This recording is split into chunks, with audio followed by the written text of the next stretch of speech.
नमस्कार मंडळी, तर स्वागत आहे तुमच्या सगळ्यांचं माझ्या छोट्याशा ब्लॉगमध्ये। तर आज आपण बघणार आहोत नारळाची चटणी। तर आज आपण करत आहोत खोबऱ्याची चटणी। तर मिक्सरचं भांडं घेतलेलं आहे आणि त्याच्यामध्ये मी असं बारीक चिरून खोबरं घेतलेलं आहे। म्हणजे तुम्हाला दिसेल एक मिनिट। तर हे असं मी बारीक चिरून खोबरं घेतलेलं आहे। तर खोबरं घेतलेलं आहे, त्याच्यात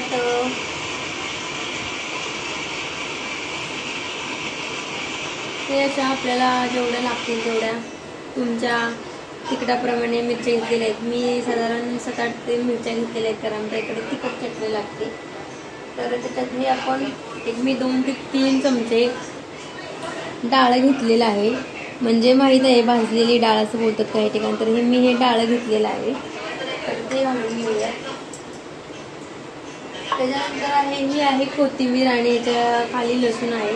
तर कोथिंबीर आणि लसूण सुद्धा आपण घालून त्याच्यात घेऊ।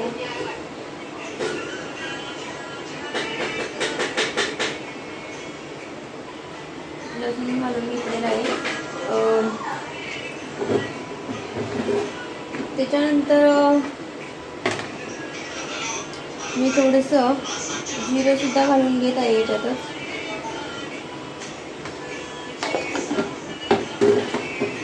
आणि थोडंसं तुमच्याकडे तुम्हाला जर हवं असेल तर मी सुद्धा घालत नाही, पण बोलीचं लास्ट ट्राय करूया म्हणून थोडंसं आल्याचा एकदम छोटासा तुकडा घेतलेला आहे। आणि त्याच्यातच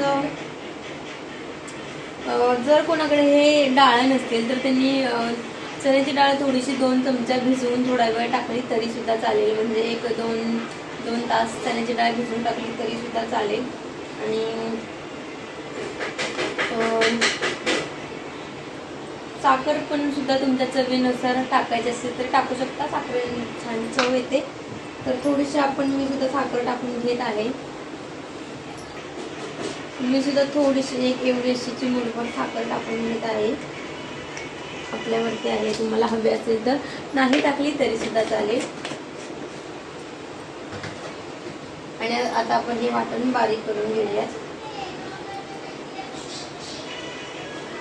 थोडंसं मी मीठ आता टाकत नाही, मिक्स केल्यानंतर मग त्याच्यात मी बारीक केल्यानंतर टाकते।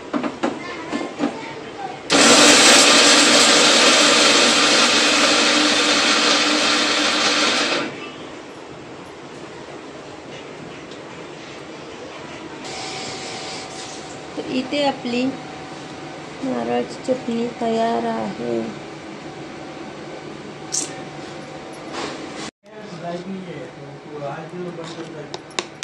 इथे बघा आपली ही नारळाची चटणी अशी तयार झालेली आहे, पाहू शकता तुम्ही।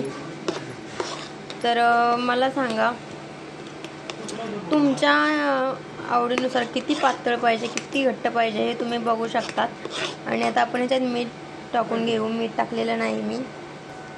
तर हे बघा आता मी मीठ सुद्धा टाकलेलं आहे।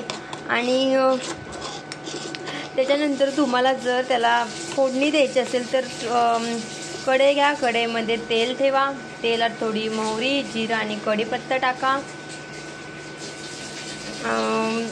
आणि मग त्याचा तडका थोडीशी तुम्ही मेथी, काही जण मेथी सुद्धा टाकतो, तुम्हाला टाकायचं असेल तर टाकू शकता। आणि हळद थोडी टाकून याच्यावरती तडका देऊ शकता। पण माझ्या मिस्टरांना ही अशीच आवडते बिन फोडणी, त्यामुळे मी पहिली फोडणी देऊन करत होती, पण आता तडका देऊन। आता मी तसा तडका देत नाही, कारण त्यांना ही अशीच आवडते। सो आपली चटणी तयार झालेली आहे। नक्की लाईक करा, कमेंट्स करा आणि आवडल्यास माझ्या चॅनलला सबस्क्राईब सुद्धा करायला खरंच विसरू नका। Thank you so much. नक्की ट्राय करायला खरंच विसरू नका। खूप म्हणजे अप्रतिम लागते आणि तेही न तडका देता। खरंच एकदा नक्की ट्राय करा। आणि तुम्हाला सुद्धा असं तडका नसेल देऊन असेच सेम माझ्यासाठी करायचे असेल तर तुम्ही वाटणात थोडासा खोबरं वगैरे बारीक जेव्हा करत असतं त्याच्यात थोडेसे कढीपत्त्याची पाने टाकली तरी सुद्धा चालेल। एक नंबर झालेले आहे। माझ्याकडे जे हे चटणी खाऊन गेलेले आहेत मी बनवलेली आणि इडली, ते बोलतात तू चटणी बनवतेस कशी, एवढी छान लागते। तर तुम्ही नक्की एकदा ट्राय करायचं आहे। खूप जणांना ही चटणी माझ्या हातची खूप खूप खूप आवडते।